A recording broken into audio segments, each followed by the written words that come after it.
안녕하세요. 김사면 변호사입니다. 15번째 함께 배우는 법, 함께법 시간을 가져보도록 하겠습니다. 오늘의 주제는 왜 우리가 법을 공부해야 되는지와 관련된 내용을 함께 고민해 보는 시간을 가져보려고 하는데요.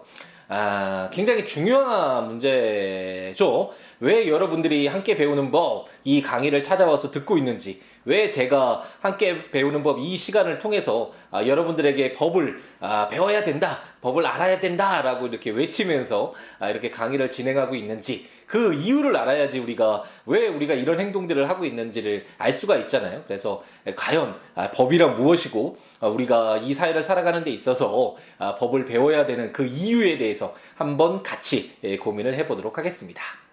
우리가 혼자 무인도에서 살지 않는 이상 다른 사람과의 관계 속에서 살아가게 되죠. 그래서 한 사회를 이제 구성해서 여러 이해관계들 속에서, 여러 사람들 속에서 그 이해관계를 조율하면서 이렇게 사회를 구성하게 되는데, 그러다 보니까 이렇게 많은 사람들 를 어떤 질서를 유지하기 위한, 이 사회의 질서를 유지하고 어떻게 사회를 운영할지에 대한 그런 기준들이 당연히 필요했을 것입니다.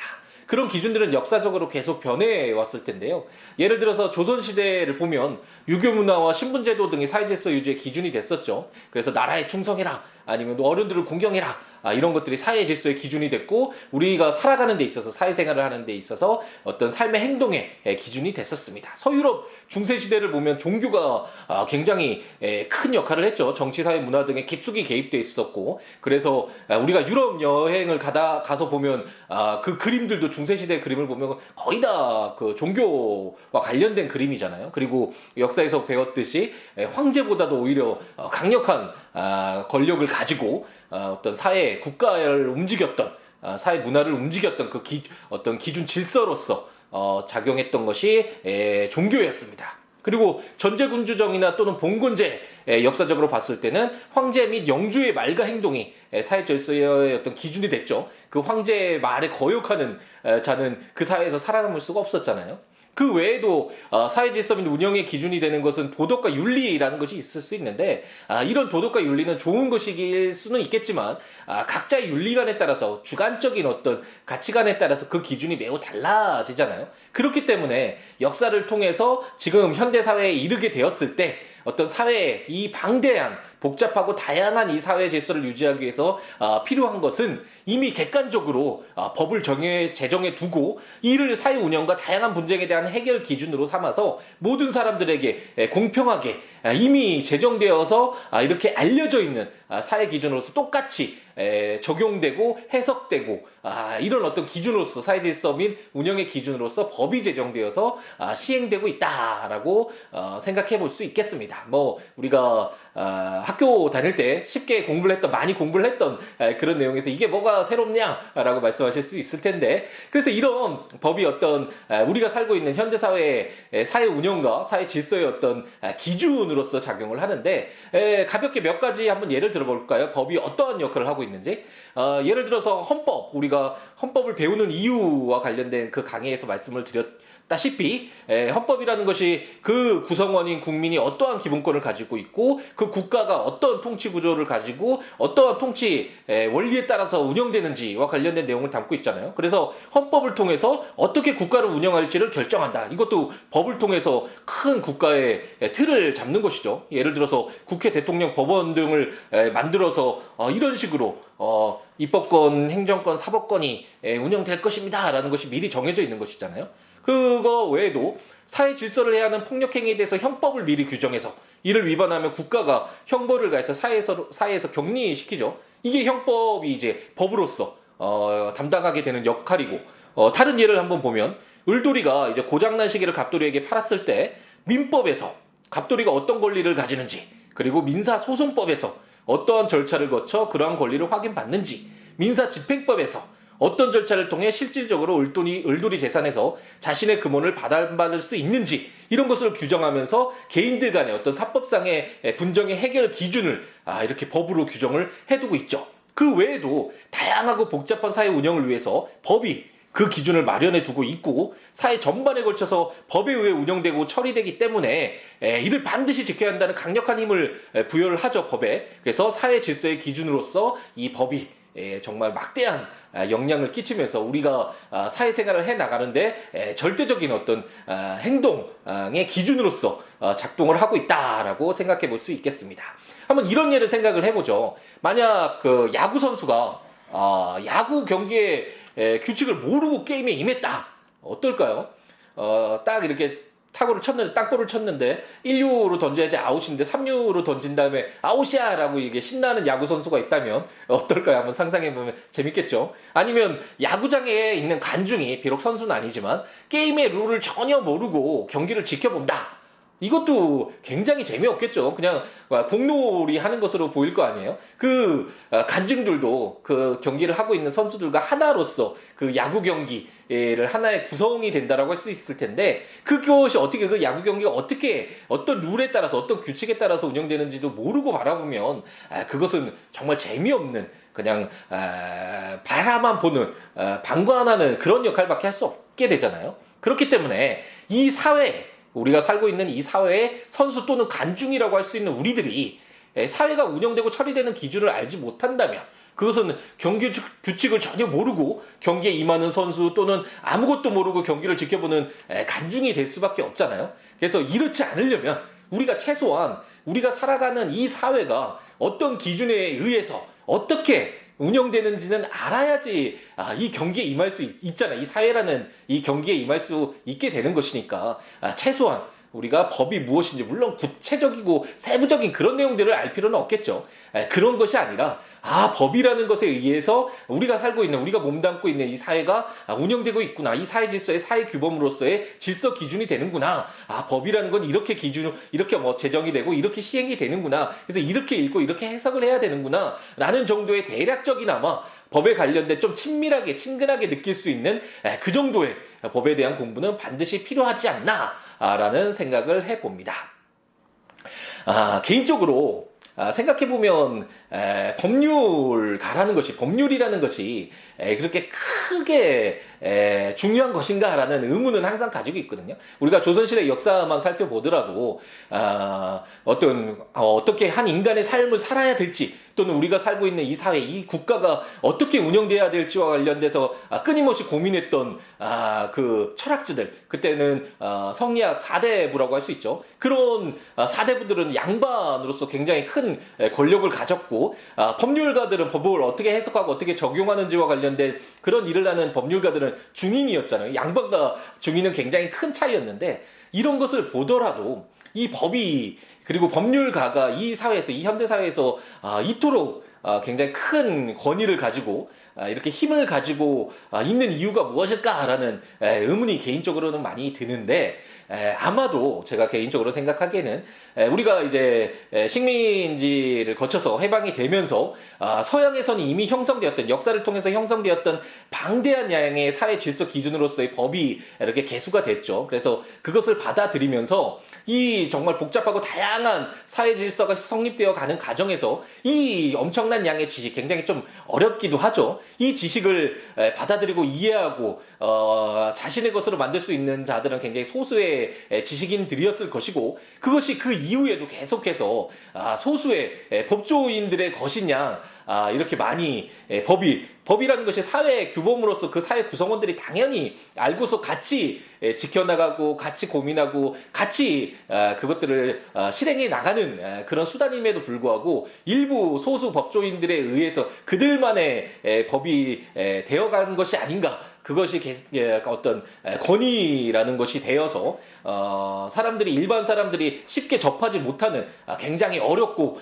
내가 도저히 알 수 없는 것이야 라는 식으로 이렇게 멀게 느껴지게 만드는 러서 지금의 모습이 된 것이 아닌가 라는 생각이 들고, 물론 아까 말씀드렸듯이 구체적인 세부적인 그런 내용들을 다 알 수는 없겠죠. 그래서 우리가 가벼운 질병의 경우에는 스스로 치료를 하지만 병이 심해지면 병원에 찾아가서 의사 선생님에게 이렇게 치료를 받듯이 간단한 어떤 법률 문제는 스스로 해결하더라도 어려운 법률 문제가 있으면 당연히 법률 전문가한테 도움을 받아야 되는 것은 사실이지만 변호사를 선임할 때도 법에 대해서 아무것도 모르는 상태에서 찾아가서 선임하는 것과 어느 정도 법에 대한 기본적인 내용을 이해하고 변호사를 선임하는 그 과정은 굉장히 차이가 날 수밖에 없겠죠. 제가 개인적으로 가장 싫어하는 것이 부당한 건의거든요. 잘 알지 못하기 때문에 그 알지 못하는 것을 부당하게 이용해서 부당한 이익을 취하는 그런 모습들을 굉장히 싫어하고 우리 사회가 앞으로는 그런 것들을 지양해가는 없애는 그런 사회가 되어야 된다는 것이 개인적인 어떤 소신인데 예를 들어서 뭐 종교라는 정말 우리가 도저히 알 수 없는 부분이잖아요. 그래서 알 수 없다라는 그 부분을 이용해서 개인적인 어떤 사리사욕을 채우는 소수의 극소수겠죠. 부당한 그런 이익을 취하는 종교인들이라든지 아니면 권력이라는 것을 부당하게 권위를 씌워서 무슨 거대한 특별한 일을 하는 것이냐 숨기고 자신들만의 것으로 만들어서 우리 국민들을 피해를 입혔던 그 소수의 또 소수의 정치인들이라든지 그것과 마찬가지로 이 법도 우리 모두의 것인데 우리 사회를 운영하는 기준이기 때문에 우리 사회 구성원들의 것이잖아요. 우리 사회 구성원들의 목소리가 담겨야 되고 우리 사회 구성원들을 위해서 운영이 돼야 되는 수단이니까요. 그럼에도 불구하고 우리에게 너무나 멀리 떨어져 있었던 것이 아닌가 라는 생각이 들고 제가 함께법을 진행하는 이유도 그리고 5년여 전에 한 4년 동안 함께 읽는 민법이라고 해서 그런 강의를 진행했던 이유도 법률 전문가가 모두 되자 그런 어떤 목적 하에서 하는 것이 아니라 모르기 때문에 피해를 보는 우리 사회 구성원으로서 이 사회가 어떻게 운영되는지와 관련된 그런 기본적인 어떤 소양들 그런 내용들은 알고 있어야지 모르기 때문에 피해를 입는 그런 정말 억울한 일은 겪지 않고 공평하게 성실하게 열심히 노력하는 사람이 더 많은 것을 이 사회에서 얻을 수 있는 그런 공정한 사회를 만들어가는데 조금이나마 기여를 하고자 하는 그런 목적에서 진행을 했었던 것이죠. 그래서 함께법도 당연히 그런 어떤 목표점을 향해서 달려가고 있고 이런 이유에서 우리가 법을 공부해야 되지 않나 라는 것을 조심스럽게 한번 말씀드려봅니다. 그 외에도 법을 배우면 좋은 어떤 부수적인 효과들도 있거든요. 그래서 예를 들어서 어떤 현상을 바라볼 때 일반적으로 주관적이고 감정적으로 바라보는 경우가 많은데 법을 읽고 해석하면서 배운 리걸 마인드라고 하죠. 이런 어떤 리걸 마인드가 채워지면 어떤 현상을 바라볼 때 객관적이고 논리적인 시각으로 바라보고 이를 처리하는 능력이 생기게 되거든요. 그렇기 때문에 꼭 뭐 변호사가 아니더라도 법학을 전공한 법을 배운 사람들을 기업에서도 채용하는 이유가 이런 사고 능력, 이런 어떤 현상들을 바라보고 처리하는 능력이 생기기 때문에 이렇게 채용을 하는 것이잖아요. 그래서 이런 것들도 법을 배우면 얻게 되는 부수적인 효과라고 할 수 있고, 그리고 대부분의 어떤 사회 대부분의 것들이 법을 기준으로 해서 만들어지고 운영되기 때문에 굳이 변호사나 판검사가 아니더라도 법에 대한 이해가 있으면 하고 싶은 분야에서 훨씬 수월하게 왜냐하면 대부분의 일들이 법에 의해서 그런 일들이 어떤 일들을 하는 것이고 어떻게 처리되고 어떤 기준으로 운영되는지와 관련된 내용들이 모두 법에 담겨져 있으니까 그런 법을 알고 있으면 그 분야에서 꼭 법과 관련된 분야가 아니더라도 훨씬 수월하게 시작할 수 있겠죠. 예를 들어서 스캇 보라스라고 예전에 박찬호 선수가 메이저리그 처음 도전할 때 굉장히 유명한 지금도 최고의 에이전트 중에 한 명이라고 할 수 있는데 이 메이저리그 최고 에이전트인 스캇 보라스도 변호사 출신이죠. 그래서 법을 어느 정도 이해하고 있긴 해. 지금 현재 우리나라 프로야구에서 작년인가요?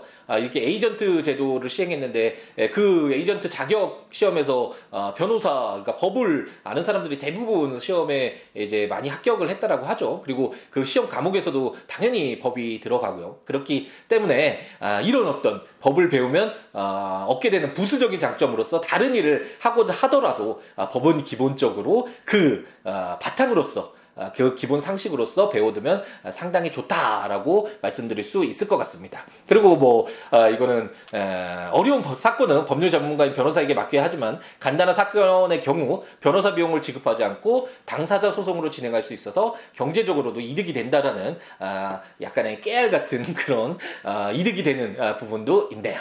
네, 지금까지 우리가 법을 배워야 되는 이유와 관련된, 그리고 법을 배웠을 때 얻게 되는 어떤 부수적인 효과와 관련된 내용들을 말씀을 드렸는데요. 이것을 토대로 함께 배우는 법 강의를 하고 있는 이 목표를 한번 정리를 해보자면, 제가 원하는 어떤 사회의 모습이라는 것이, 첫 번째로 법을 모르는 사람을 이용해 이익을 취하는 부당한 권위로 인해 피해를 입는 사람이 없는 사회, 아까 말씀드렸듯이 모르기 때문에 피해를 입는 그런 것이 없는 사회가 되기를 희망을 하고요. 분쟁이 발생한 후에 힘들어하는 것이 아니라 법에 대한 이해가 사회 전반에 형성되어 있어서 분쟁이 생기기 전에 미리 자신의 행위를 돌아보고 신중하게 법률 행위를 하여 피해를 사전에 예방하는 사회가 되었으면 하는 희망을 가지고 있습니다. 그리고 우리 사회가 어떻게 운영되고 처리되는지에 대한 기준을 배워서 이 사회의 구성원으로서, 그리고 자신의 삶의 주인공으로서 멋지게 사회생활을 할 수 있는 기회가 제공되는 사회가 되었으면 좋겠고, 이런 사회가 되기 위해서는 이 사회가 어떻게 운영되는지, 그리고 이 사회 질서, 그리고 사회 운영의 기준으로서 법이 어떻게 읽고 어떻게 해석하고 어떻게 이해를 해야 되는지와 관련된 그런 기본적인 공부가 필요하겠죠. 그래서 개인적으로 이런 사회가 만들어지는데 조금이나마 도움이 될 수 있도록 함께 배우는 법을 통해서 열심히 법과 관련된 지식과 경험들을 전해드리는 것이 이 함께법의 강의의 목적이고, 제가 개인적으로 가지고 있는 어떤 목표, 인생의 목표라고 할 수 있죠. 이런 조금이나마 나은 사회를 만들어가는데 작은 기여라도 하는 것. 그래서 우리들뿐만 아니라 우리 아이들이 좀 더 나은 사회에서 자신의 모든 것을 다해서 행복을 추구할 수 있는 그런 기회가 주어지는 그런 멋진 사회로 만들어가는데 일정한 역할을 하고 싶다는 그런 욕심에서 함께법 강의를 진행하고 있습니다. 앞으로 최선을 다해서 좋은 강의 내용을 가지고 여러분들을 찾아뵙도록 더욱 노력하도록 하겠습니다. 네, 법과 관련된 자료는 siwo.com 블로그에 찾아오셔서 그 자료들 참고하시면서 공부해 나가시면 좋을 것 같고, 함께법 강의 자료는 siabooks.com에 올려놓고 있으니까요. 한번 보시면서 강의를 들으시면 좋을 것 같습니다. 그럼 다음 시간엔 보이스피싱 범죄가 굉장히 큰 문제가 되죠. 아직도 큰 문제인데, 그 보이스피싱 범죄와 그 범죄에 가담하는, 요즘에 제가 형사 사건을 담당하다 보면 보이스피싱 범죄 사건을 꽤 많이 담당을 했는데, 그 범행에 가담할 때 잘 모르는 상태에서 이렇게 가담하는 경우도 상당히 많이 있거든요. 그래서 이런 어떤 내용들, 보이스피싱 범죄와 관련된 내용들을 공부를 한번 해보는 시간을 갖도록 하겠습니다. 감사합니다.